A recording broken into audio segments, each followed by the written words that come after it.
पाकिस्तान पर इल्जामात आयद करने वाला भारत खुद दहशतगर्दी में मुलविस निकला है। भारतीय मीडिया के प्रोपेगेंडे की हकीकत एक बार फिर आया हो गई। ऑस्ट्रेलिया के शहर सिडनी के साहिल पर हमले में मुलविस मुल्जिमान के भारतीय होने का इंकशाफ हुआ है। वाज़ेह हो गया कि गुज़श्ता रात से भारत सिडनी वाक़े पर क्यों चीख रहा था। सिडनी में दहशतगर्दी के वाक़े को पाकिस्तान से जोड़ने का इसराइल और भारत का गुमराह कुन प्रोपेगेंडा फ्लॉप हो गया। सिडनी हमले में मुलविस मुल्जिमान का ताल्लुक भारत से निकला। नवीद अकरम के साथी ने भांडा फोड़ दिया। ऑस्ट्रेलियाई मीडिया से गुफ्तगू में मकामी शहरी ने तस्दीक की कि बाप बेटे का ताल्लुक भारत से है, जबकि नवीद अकरम की वालिदा इटली की शहरी हैं। Background's Indian and Italian. Like, I think he's, yeah, so.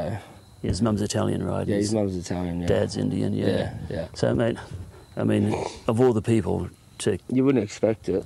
One thing that we used to talk about was he was licensed for firearms. Yeah.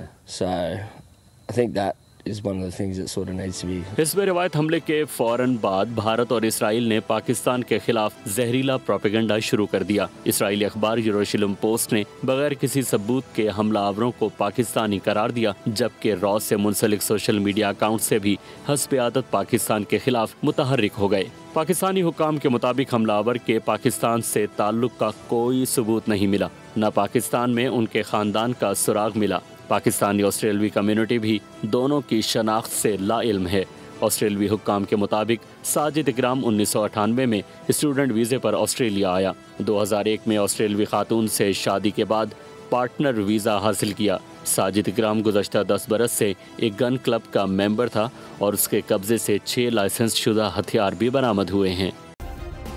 Subscribe करें और बेल दबाएं ताकि कोई खबर रह न जाए।